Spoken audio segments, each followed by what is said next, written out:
And welcome back, everybody, to the Podcaster Nation. That's right, I said welcome back because I know you were just listening to our stuff and you said, man, I want some more. And so you came back for more. And you know what? We got a lot more for you. We got a fantastic guest with us today. He's got 5 podcasts. Yes, I said that right. Five. 5 podcasts. Okay, so I'm going to let him tell you about some of those. He's an author, he's a podcaster. Folks, this is the podcast that is about podcasters. It's for podcasters and it's done by podcasters. This is the place where the rising tide raises all ships, where we come together and we support each other. Do not forget that. If you are not a member of the Podcaster Nation in our private Facebook group, which is free to join, the only barrier to entry is that you have a podcast. That's it. So if you're not a member, why not? Just message me. Let's get you in there. All right. And also, if you have a podcast, I want you on this show. If you're a podcaster, come on. Let's talk about it. Let's figure out a day, a time. Let's get you in here.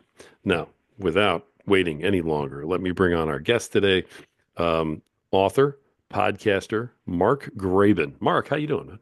I'm doing great, Rory. Thanks for having me on the show. It's great to be here in your nation. Yeah. Appreciate that very much. Our nation, I guess I'm part of it. You got it. You are part of the Podcaster Nation now, my friend. You just came on the show. So Uh, we can't get rid of you now. Lifetime membership.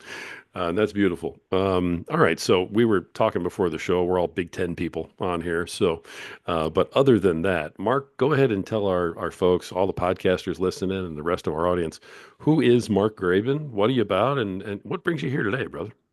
yeah, well, thanks, Rory. Well, first off, in terms of Big Ten and geographical points, I grew up outside of Detroit, about 30 minutes from Ann Arbor. I grew up a Michigan Wolverine fan. You pick the Spartans or the Wolverines, but I wanted to get out of the state. I wanted to get a little bit further from home. So, yeah, I'm a Northwestern Wildcat. I loved my time there, and I'm an industrial engineer by degree. I started working in the auto industry. I'm going to gulp a little bit. Think it's going to be 30 years ago, here in June that I Nice. graduated and pretty quickly rolled into working at General Motors. So my focus was on manufacturing, manufacturing improvement, manufacturing leadership. Went to grad school to pursue that. Master's degrees in mechanical engineering and business from MIT. So I got even further from home. And, here we are 30 years later where, the focus of my work, and it's been about 15 years now, kind of as a solopreneur, author, speaker, consultant role. 10 years in my career, very focused on manufacturing. About 20 years ago, I had an opportunity, a lot of work in hospitals and healthcare systems. But I think when it comes to improvement, it's about how are we engaging people, how are we managing teams and systems and organizations. So the things that I've learned and experienced turns out they're very transferable, across different industries and different settings. Nice. That's quite the lead in. My goodness, Yeah. from Northwestern to MIT. I mean, you're obviously a pretty smart guy. It gets me in trouble. No, I don't know. I guess I'm smart enough. No, I mean, no, No, that's I've had some great opportunities, with school. And even though I'm an engineer, the other thing I'll introduce is, you mentioned I'm an author. I've written 3 solo books, and I've been a co-author or contributor, editor of 2 more. So I like to think, I grew up wanting to be a sports writer. I listened to, sports talk radio in Detroit when that was still very, very new. You didn't have a whole sports talk station. So I've always been interested in media, and getting into podcasting, I guess, is a way of scratching that itch a little bit. I'm certainly not a professional, but I do take it seriously. well, you've been doing it for a minute. I mean, and you have 5 podcasts for crying out loud. I mean, so Yeah, I mean, yeah. what makes you go from the car industry rather, Mhm. okay, to to to podcasting? I mean, that's a large jump, and I know there's It like 50 is. steps in between, but um, how do you end up over there? Well, so I think the one bridge was writing 2005. I was in a job, the last manufacturing company I worked for. I'll admit I wasn't fully engaged. I wasn't fully happy in that role. It wasn't a great fit in some ways, and so I don't want to sound like I was disgruntled, but like I just wasn't working to, I think, full potential. So I started blogging. This is a way of just kind of staying engaged and learning and reading. So I started a site called Lean Blog, very focused on, what we call lean manufacturing, lean management. And so, I was writing and I was interviewing people, doing like some text emailed back and forth interviews that were in, kind of the print form, online print formats and anachronism. Sorry to snort at myself there, but that's a bad microphone habit. I don't do that often. But one of my mentors, who was probably about 80 years old, late 70s at that point, still very active. He had done one of those email interviews back and forth, and he was a writer and a publisher. And one day, we were talking on the phone because I can still hear his voice saying it. He said, "Mark, you should do a radio interview with me." And I thought, well, and I see you chuckling because I did not have a radio show. I certainly did not have access to a radio station. But, we'll call it mid 2006, Adam Curry and some others were, the kind of those early podcast innovators Mhm. were out there doing their thing. Podcast had been coined as a phrase, and I was familiar enough to kind of convert Norman's idea into something I could actually do, which was setting up Skype, figuring out how to record, and that became the first episode of what's now a series of podcasts. 19 years later, it's been more than 525 episodes. So it's been on average about one every 2 weeks for 19 years. Wow. Yeah. I mean, you're one of the originals at that point. My goodness, that's Skype even. I mean, that's like an old friend that you haven't heard their name in a long time, and you're like, And I think Microsoft is officially putting Skype um, into the digital grave right now. But yeah, right. I mean, the technologies have changed, but I think, the focus of the podcasts and trying to be a good interviewer and, the things that I get out of podcasting, I think that's all been pretty consistent though over, well, can say decades now, I guess. Yeah, my goodness, you've been doing it a while. And I did chuckle at the radio show because in my mind I'm going, wait a minute, radio show. Did I miss something else No, on this guy's bio? Did no, did he have a no. radio show? So I'm glad that I didn't miss anything, but Yeah, you explained it perfectly. What yeah. are what are your five podcasts that you were talking about? Maybe just name those for everybody so at Mhm. least they know what we're talking about, you and I. Yeah. So that first one, because I had the Lean blog, it's a dumb name. I called it Lean Blog Podcast, and I've kind of come to start calling it Lean Blog Interviews. Because it's an offshoot of the blog, and I Yeah. publish posts about the podcast on the blog, and it's fairly integrated.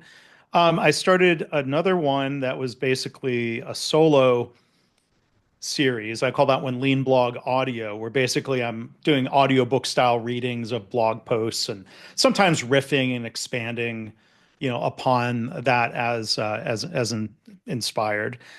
Then before the pandemic, we got a friend of mine who does similar work. He's also an author. We enjoy sipping whiskey together when we cross paths, even though we live in different states.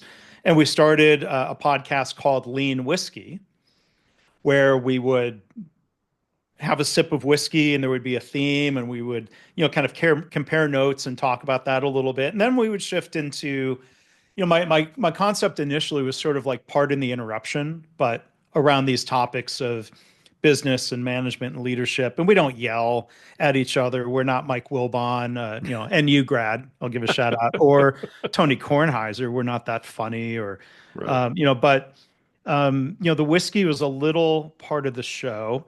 This wasn't like drunk history. We were tasting, we were sipping, we weren't drunk or getting drunk. We've actually kind of retooled that podcast after 50 episodes. We're now calling it Lean Coffee Talk, where Jamie, is doctor said, hey, you should really stop drinking. It wasn't his liver, but sometimes all doctors say that, but Right. he's taking that seriously. And so now we're both pretty passionate about coffee. So now we're talking about aspects of coffee for a couple of minutes, and then jumping into the format like we had done before.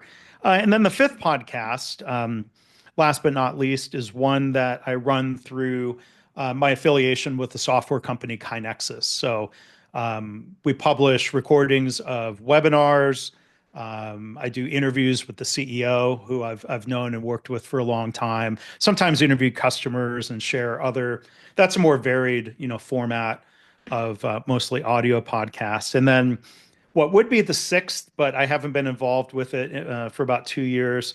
Another organization I was working with called Value Capture. I helped them as a pandemic project start. I made a mistake, so I'm going to come back to that in a second.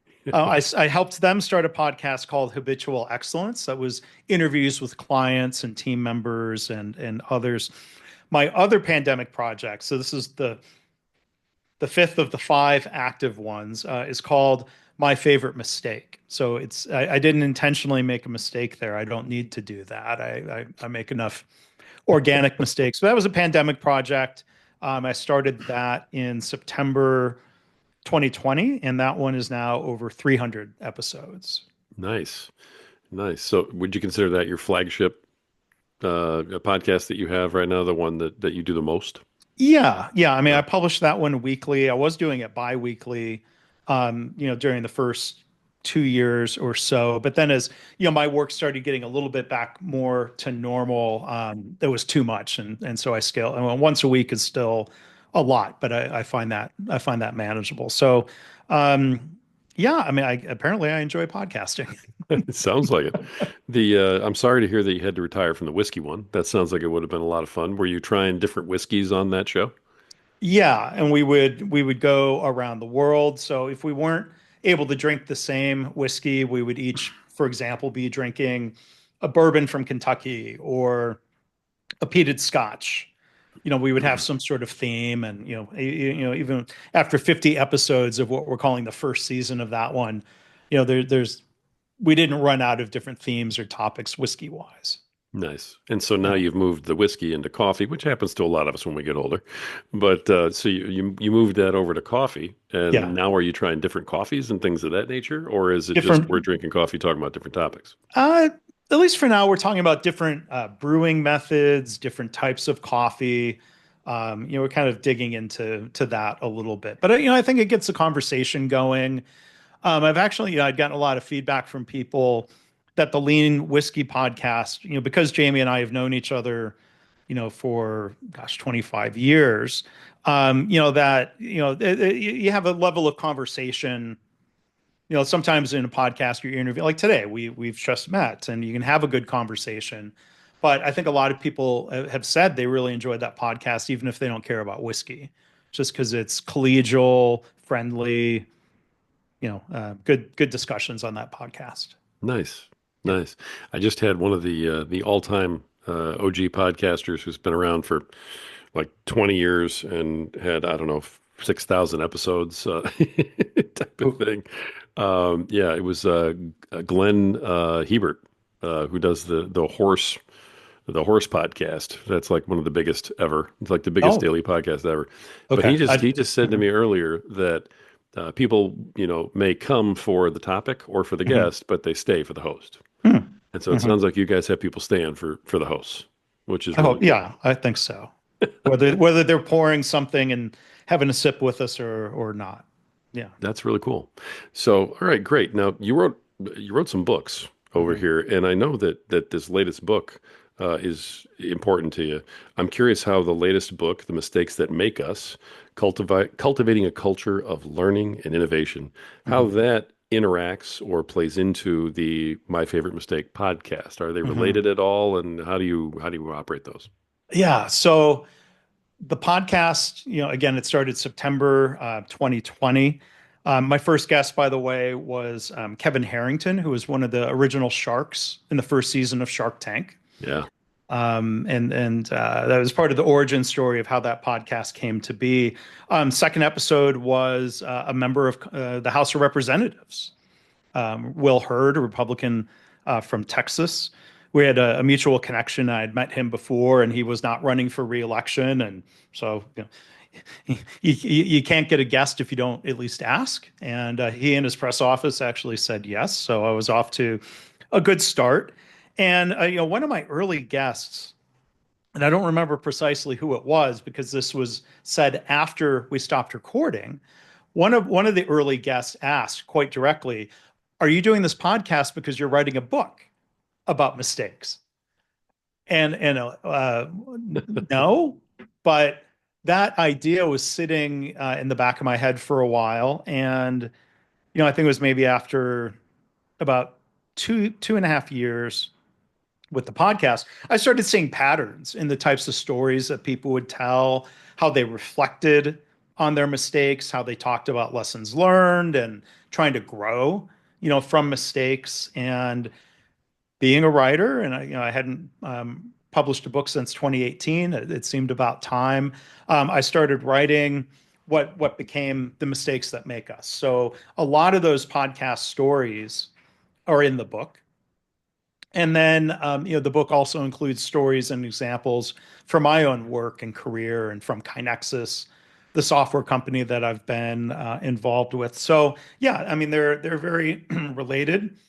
And might be shocking to say on the Podcast Nation, there are still a lot of people who don't listen to podcasts. There are a few. Yeah. And some people like to read. Yeah. Some people love to listen. Some listeners have also read the book, and I'm hoping people to read the book. I mean, I do have a on the back. It's kind of in lieu of an author photo. It's my podcast logo Nice. that says, check out the podcast, my favorite mistake.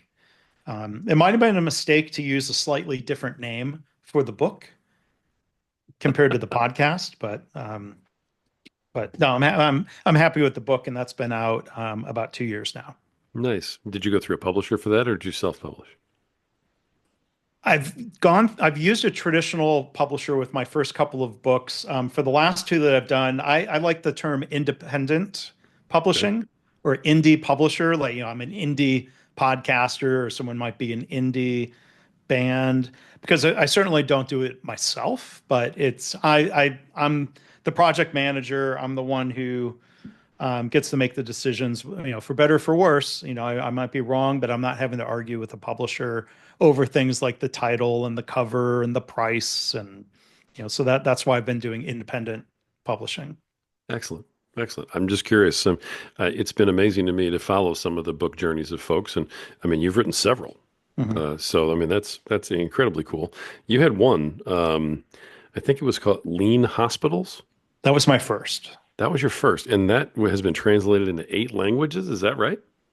8, maybe 9. Occasionally, I learn after the fact that there's been another new language. So that I mean, the publisher takes care of that and transfers the rights to somebody that does the publications. But I've got copies. I've gotten physical copies of the translations into Turkish, Chinese, Thai, and, very different looking languages. I hope the translations are good. I I hope mean, they're accurate. That's a tough thing to do, but it's quite the accomplishment to have it translated to 8 different languages. I mean, that's thanks. not just one or two. I mean, Yeah, goodness gracious. yeah. So there must be a demand for the book. Now, I've noticed lean is in a lot of your things here. Yeah, So is that part of the consulting that you do? Is that like a cost control lean, or where does the LEA and lean come yeah. from in all of your repetition and your titles? Sure. So, going back to my days in the auto industry starting 30 years ago, I was at General Motors. They were finally coming mostly to the realization that they desperately needed to catch up to Toyota, and that Toyota was managing their plants differently, including one that Toyota and General Motors ran together as a joint venture in California. So, what people would often call lean manufacturing has its roots in what Toyota calls the Toyota production system, which is their management system, the way they lead, the way they problem solve, the way they arrange and improve processes. Very different than the traditional General Motors way of doing things. So you mentioned cost, lean and companies that are practitioners of this methodology today, whether it's manufacturing or healthcare. Even the mantra I learned 30 years ago, not a great acronym, but SQDC, safety, quality, delivery, and cost. Hmm. And I think a quick compare and contrast, like a lot of organizations, sadly, including healthcare, get themselves in trouble because they're focused on cost cutting. Well, you could cut costs. That might be through, layoffs or things that end up having a negative impact on safety, quality, and the delivery of products or the delivery of care. So, the one great insight from Toyota and others is that when you engage people in improving the way work is done and focus on safety, those problem solving skills and focus and engagement also tend to lead to better quality, which helps you deliver more reliably, which then leads to lower cost. So it's different than cost cutting. We're not it's not the primary focus, but we do care about the business financial results or a hospital's bottom line. But again, there's kind of a different path to getting there. Sounds more like an operational efficiency type of model that you're not just cost cutting, but just trying to be more efficient and more efficient and lean, efficient and effective. effective. And I think again, there's like the quality and efficiency, um, two sides of the same coin. So yeah, I mean, I think that's those goals when we go about it the right way, are pretty intertwined. Okay. And no, I know that you're well, I'm pretty sure you are an independent contractor type of Yeah. self-employed, right at this point, Yes, so I've got a consultant. company. I am the only employee of said company, Nice. but sometimes I work in conjunction, as a subcontractor for other consultants or a firm, where I'm not a full. I haven't been a full-time employee of somebody else since 2010. Congratulations. That's fantastic. Yeah, yeah.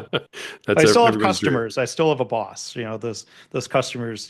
So people would say like, Right. "Oh, I want to work for myself. I'm going to be my own boss." Like, well, I mean, you always answer to somebody, but it's just a different relationship. Sure. And so that's what you're consulting on then, is the lean idea.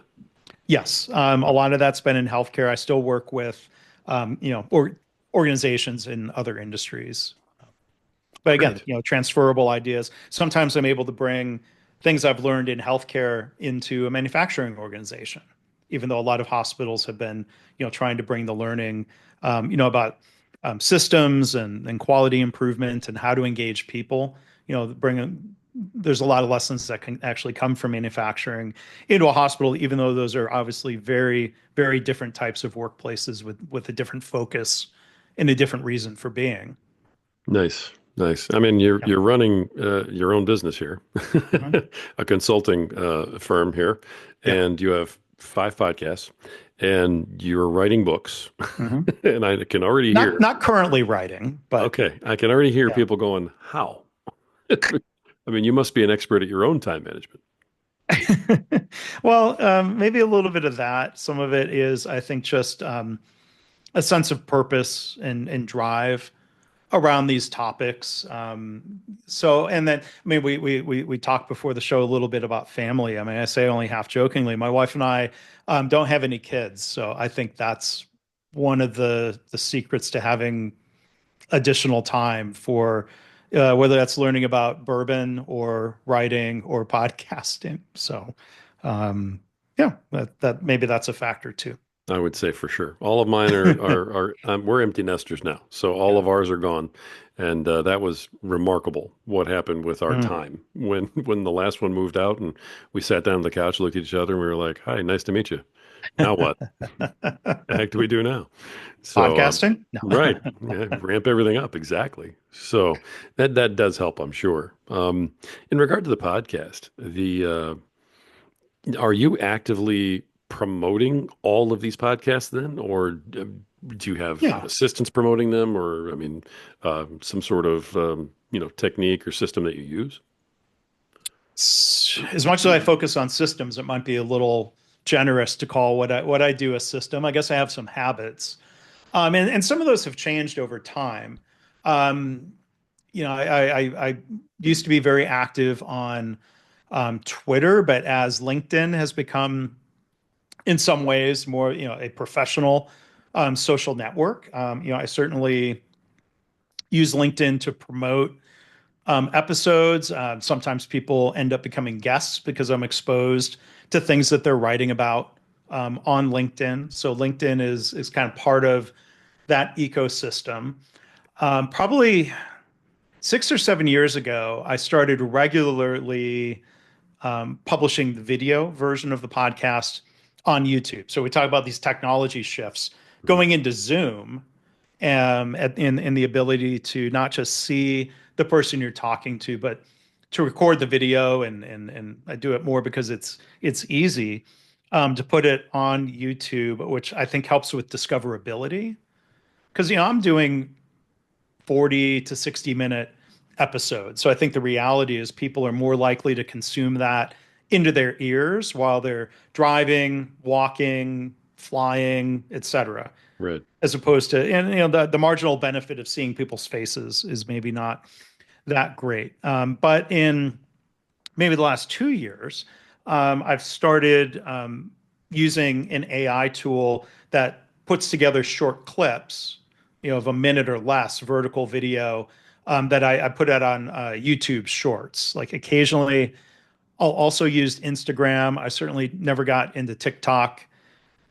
Don't use Instagram a lot, but YouTube's attempt to copy Instagram Reels or TikTok, YouTube Shorts. I think there's something to be said for people finding and watching a short clip, and then maybe going and seeking out the podcast. And then I think one other thing I've learned is ask your guests. Like, don't assume that they know they should or can help share the episode. Like, to make that ask, give them the link, give them an image or two that they can share. Because I've learned sometimes people don't know internet etiquette. Like, I've had people email me and ask, "Is it okay if I link to one of your blog posts?" I'm like, "Well, of course. That's how the World Wide Web works. Thank you for asking." That Right. doesn't mean they're not copying and pasting, like they're just linking to it. So again, I think don't assume. Make that ask, and if you have a guest who has a good email newsletter or social media following, I think that for one helps promote the episode and hopefully helps grow the audience in general. Nice. Now I know that you're selling books, and I'm sure that the Mhm. podcasts assist with that. Have Yeah. you gotten into monetization of podcasts at all in terms of yeah, making some money on them as Yeah. podcasts themselves? Yeah, I mean, a little bit. I mean, for one, I've always thought of the podcast as basically marketing, Hmm. content marketing, getting my name and voice and face out there. Um, I have for a couple of years, probably I think for 4 years, stopped at the end of last year, but I did have sort of like a presenting sponsor of Lean Blog interviews. It was somebody I knew who ran a recruiting firm in that space. And so that was just a direct kind of flat fee annual sponsorship. And I'm using Podbean as my host, which allows me to, insert, if you will, house ads Right. dynamically into episodes. So I was doing that for Styles Associates, the firm that's the best direct monetization that I've had. I run my own ads, promoting workshops and books and things that are related to those podcasts. What I haven't had great results from is, being part of just broader random ad placements. Like for a while, I was using, Anchor FM, Anchor.fm, Right. now part of Spotify. Part of their pitch was, your show will be part of, a podcast ad network, and you don't have to do anything, but a little bit of money will roll in. Podbean has something similar, but I think for me the greatest benefit is having like a direct sponsorship, or B, being able to promote my own things. And with the dynamic ad insertion, the thing I love about that is, I could stop running the ad for that workshop that's happening tomorrow and go back to promoting my other podcast or promoting my book or promoting the audiobook version that I did of The Mistakes That Make Us. Nice. Nice. And then Okay. it's hard to think then, the benefit of, somebody was a listener and then reaches out. And I mean, this has happened a couple of times where speaking engagement has come at least indirectly because of the podcast. So, I think the benefits to my business have been solid. With Kinexus and the Value Capture Habitual Excellence podcast, I was being paid to do the podcast, or still am, for Kinexus. But I mean, a lot of it, again, that's just gravy. Like I like interviewing people, the networking, and the people I've met because of podcasting.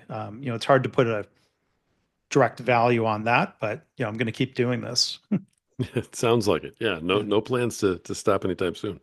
Mhm. I love that. So, all right. So obviously you use the podcast to market the books.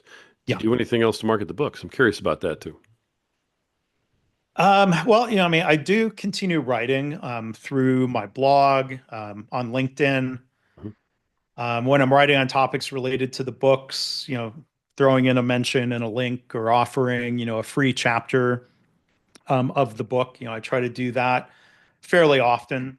Um, so yeah, I mean, these things tend to be, I think fairly interconnected. Or if I do a social media post that prompts someone to check out my profile, then they may learn I'm an author and et cetera. So that's one other way I think kind of gets me on people's radar, whether that leads to a podcast subscription, a book purchase, or coaching or speaking gig. There's different ways that leads to those connections. Yeah. That's awesome to hear. Now I have a lot of people who've talked to me about how to turn podcasting in particular into speaking gigs. Mhm. Was this something that you intentionally set out to do, was to get into the speaking world, or was it something that just kind of happened organically and it was Yeah. a happy instance, you know?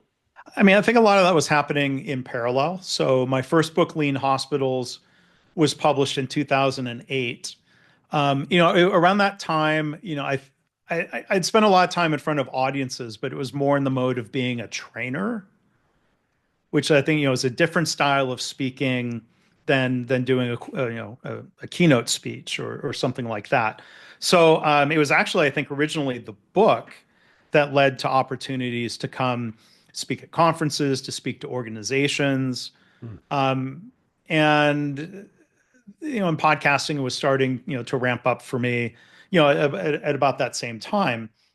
I've interviewed people that have been in and around podcasting for a long time, people who coach and help others with podcasts. And the one piece of advice I've heard is, you know um, if you really want to benefit your business, you should be a solo podcaster, because now you're sharing your thoughts and your ideas, and it's your voice. I'm like, well, I could see the benefit of that, but I also think especially like with the work I do as a consultant, I'm not just coming in with a rote playbook and being the answer person. Like, I'm facilitating, and I think interviewing people demonstrates an ability to ask good questions, to prove that I'm listening the best I can by asking good follow-up questions Oh and yeah. drawing things out of people. And I think, at least for me, like I wouldn't totally poo-poo the benefit of hosting an interview type podcast. Now, maybe I should have integrated Lean Blog audio into the Lean Blog interviews feed. I do occasionally cross post Hmm. something from one podcast into another when I think it would be of interest to an audience that's directly subscribed to that particular feed. Um, so anyway, I'm not saying everything I'm doing is best practice. I can just share, here's what I've done. Sure. It sounds like you almost have the makings, or actually have the makings, for your own podcast network. I mean, I on Apple Podcasts, I do have that set up. There's Okay. do they use a slightly different term for a collection of podcasts? It says it's called Mark Graban Podcasts. I don't know. I've always just referred to it as that. Yeah, yeah, So yeah, but I don't know for Apple. They yeah, may. Yeah. yeah, and I've played around with the idea. I've never really moved forward on it. As others in my professional space also started doing podcasting, kind of thinking, well, is there a benefit to having a podcast network? I think we where I've worked with others, it's been more along the lines of collaborating. So, like what you said up front, Rory, about rising tide lifting all ships. I want to help other podcasters. Like I think, I mean, yeah, I mean, people have limited time and hours in the day to listen to a podcast, but I think the field I'm in, really values collaboration. This is true when a bunch of us started blogging, roughly around 2005. And so, one pandemic project I did was kind of putting together a networking group of people who had been podcasting for a while. A lot of people were starting podcasts during the pandemic, of course. Yeah. And we were doing a Zoom meeting once a month and comparing notes, and I was trying to help others, and I was learning things from what the new podcasters were learning because I run the risk of being kind of set in my ways. And again, it might be a habit, not a best practice. Yeah. So we were all learning from each other. And then, the tightest collaboration was setting up a website called leancommunicators.com, which, through some automation, everybody's episodes kind of flow into the leancommunicators.com website. And, it's just a way for us to try to help give visibility to each other. And we could point people to the central website, the 14 or 15 of us now who are part of that. But it's not the podcast network in terms of own, partnership around publishing or production or ad network or anything Right. like I think that was maybe platform is what I should have said. that. Podcast platform where everybody's, benefiting from the same, Yeah. thing like that. But Yeah. networking is definitely more what you're talking about there. So it Yeah. could be Yeah. platform is the word I was looking for. Well, but network, yeah. I mean, it's like a platform. Like I listen to a podcast and it says at the beginning, this is an iHeartRadio podcast. Like, okay, that's a podcast network, right? Sure. Yeah, absolutely. Yeah. All right, cool. Awesome. All right, let me kind of burst in here and ask my corny question. It's Okay. kind of like my Arnold Schwarzenegger "I'll be back" moment, where I just make sure I get that into every episode. But with the extensive work you're doing on podcasts, this should be a good answer. So, when you're doing your podcast, what is the thing about it that you love the most? And what is the thing about doing your podcast that you just dislike the most? Oh, the thing I like the most. I mean, this might sound like a corny answer, but I mean, again, like I like asking questions. Like I like, and I think though, here's one way along those lines, the podcast has evolved over 20 years. So when I first started doing the podcast, I didn't have the broadest name recognition, and I was really excited to interview not just my mentor Norm Bodak, who is very well known in this space, but like some of the other leading voices and authors and people who are quote unquote big names, very accomplished people, Mhm. in that lean management space. And so I think there was a lot of positive benefit for me in that association with some of these people, and it was a good way to get to know some of them. And I still have relationships, with these people today. But as I think my career has progressed, and I'm getting older, and I've got more of that name recognition, it's an opportunity for me to elevate the names and voices and ideas of others who have had less exposure or are younger or are newer to this. The first time author. I remember when I was a first time author, and trying to give exposure to others. I guess is a way of giving back. So sometimes I like stumbling across somebody who hasn't been on one of the other podcasts in my space. Not to be competitive, but just say, well, here's something for my listeners. Like, here's somebody I heard speak at a conference who has some great things to share. Okay, they're my guest. Welcome to the show. And so I enjoy I think that aspect of it. What do I not like doing? A couple of I do not like changing hosting platforms. Ah. That can be a nightmare, right? So um I'd started with a company, I won't name names, in 2006, and they were a pretty reliable. They weren't one of like the big five that anybody would always normally recommend. But got the job done and it was reliable and I knew how to use it and it was fine. And then maybe about 13, 14 years into that, they started having a lot of technical problems and they had like a weekend long technical meltdown of just their website and the servers and like, well, maybe there's a reason, these top five or whatever the number is dominate the market. This was not one of them. So I went through I thought before this company, it did eventually, sadly, go out of business. Like I need to get all my stuff off their servers, and I'm going to port it over.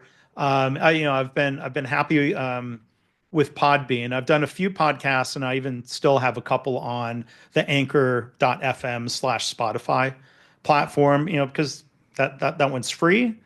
I do pay for Podbean, for Lean Blog interviews, for My Favorite Mistake, and for Lean Coffee Talk. But I hope Podbean is reliable. If Spotify, I don't think Spotify is ever going to shut down their platform, but if they degrade it in different ways, again, it's the hassle factor of moving it over. So like I'm pretty tech savvy, but to me, like the nuts and bolts of switching podcast hosts, there's nothing fun about that. That's like doing your taxes or something. Like you have to do it. And Yeah. No, I love that. I think Buzzsprout and Podbean, the independents like that, I think those are both pretty solid. mhm. And I think if you're on one of those, you're in good shape. Yeah, And like you said about Spotify, the thing that worries me about having something as big as Spotify hosting you is that the price is going up. sure. At some point, that price is going up. You know what I mean? Yeah, So yeah, you gotta get into a little more relaxed atmosphere, and that's where Podbean and yeah, Buzzsprout come in, I think. So yeah. good choice though. And But and man, that and must have been rough transferring over. it was yeah, it was stress. It was not fun. And I mean, I started podcasting in a very much do it yourself era. If I were starting today, I mean, like, I know a lot of people who don't want to do editing. They want to do is like line up the guests, do the recording, dump everything else on somebody else. Yep. But I again, like I have some of these habits and I think I've developed pretty efficient workflows. In recent years, I think some different AI tools are incredibly helpful and a big time saver. So yeah, it's not necessarily my advice to someone starting off today, but again, like what's worked for me. There's a question of, do I bring an assistant up to speed or do I just keep doing it? And Mm. yeah, I just keep doing it. I mean, there are times where I've asked, I've reached out for some like very specific targeted help, but I'm not really outsourcing key aspects of my podcast. And hopefully I'm doing it well enough, that that's doing okay. There you go. There you go. Well, I love what you're doing. I mean, it's amazing what you have going here. Your books, your podcast, the whole bit. Your business. I mean, you've got quite a setup here, sir. It's very Well, thank very you, impressive. sir. Yeah, thank you. I love it. Let me just in the interest of time, because I Yeah. appreciate you being as generous as you have been with your time and telling everybody Oh, about all yeah. your projects you have going. Let me kind of wrap things down a little bit. Yeah. And someone who's accomplished as much as you have with writing and with podcasting, this should be a good answer. So pressure's on you. All right, Okay. All here right. we go. What's your best piece of advice to podcasters that are out there that are not quite where you are Mm. in the world of podcasting just yet? Well, maybe it comes back to like you were thanking me for being generous with my time, but I mean, gosh, the one thing I've learned is generally speaking, people love talking about themselves and their work and things they are passionate about. So, so tee that up. I mean, like I think you set a good example. Like when I'm a guest, I'm often like thinking and not like evaluating you, but I'm like you asked yeah, good questions, interesting questions. You dug deeper. on some things. You gave space for me to talk. The thing I try to do as a host is try to let the guest be the star of the show. And you can either look at the waveforms as you're editing, or sometimes like these transcription tools will literally say of the 40 minutes, how many words and minutes was I speaking versus my guest? And I think I have a pretty good track record where that's probably, it depends on how conversational we're being and how well I know the guest. It might be a 2-to-1 or 3-to-1 ratio of the guest talking more than me. Like I don't want to host a show where I just ask the same 8 short, terse questions and then get out of the way. Like, Right. a robot could do that. But so I think the piece of advice is stay out of the way of your guests, let them talk. Now, one thing I've had to learn though is knowing like sometimes you do need to jump in. And I think this is my Midwestern nice upbringing of it's rude to interrupt. But sometimes like if a guest is just going on too long of a monologue, or there's something like on behalf of the audience that you think you might need to clarify, Right. that it's okay to jump in. So I guess my piece of advice is finding that balance of giving your guests space, but also realizing you're the host. You can drive the conversation. It's still your show, and it's okay to interrupt and jump back in. And I think the to contrast, like there's times where I've been a guest on the podcast, and I kind of wondered like, why am I here? The host is doing 92% of the talking, it seems, and I think That is so awful. that's a rare exception. You said that would be awful, you That's said? so awful when that happens. Yeah. I've heard it happen. Absolutely. Yeah. So that's terrible. I appreciate that too. Thank you. Yeah. When I bring people on, I feel exactly the same way you do. I could not agree more with Mm. that advice you just gave folks that you're coming on. It's your episode. Yeah. You're the guest. Yeah. And if I want to talk about me and what I believe in everything, I'll do a solo episode. Yeah, sure. Sure. Oh, can I share one other piece of advice? Please, absolutely. So this is the Larry King School of Interviewing. Like I haven't really ever formally like I listen to a lot of interview shows, like especially on radio and Hmm. podcasts. But um, I ran across something. Larry King said the best follow-up question you can ask a guest is, "Tell me more about that." So like sometimes that's the Right. perfect. Sometimes that's it's not even a question, but it's a prompt where like sometimes people if they're new to being a guest and they ask for advice, I'm like, well, this isn't the radio where you need to give 30 to 45-second tight answers. Like you can talk for a while, but like if in doubt, tell the shorter version of the story and I'll ask follow-up questions. Right. So if I Yeah. feel like someone is really like told an unnecessarily short version of a story, well, tell us more about that. Or there are more specific, follow-up questions you could use to dig in. Sure. But that Larry King question is one that helps, I think, sometimes. I love that. And again, a lot of our younger or listeners are not going to necessarily know who Larry King is, but he was excellent at what he did. He really was excellent as an interviewer.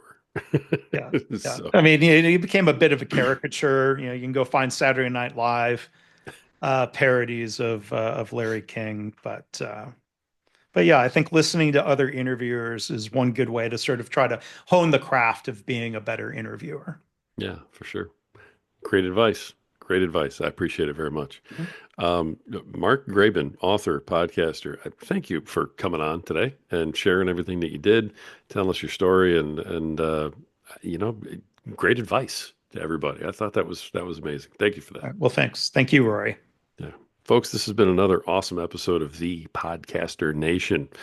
This is the podcast that is about podcasters. It's for podcasters. It's done by podcasters. This really is the place, like Mark and I have been talking about, throughout this episode, where the rising tide truly raises all ships. So keep sailing.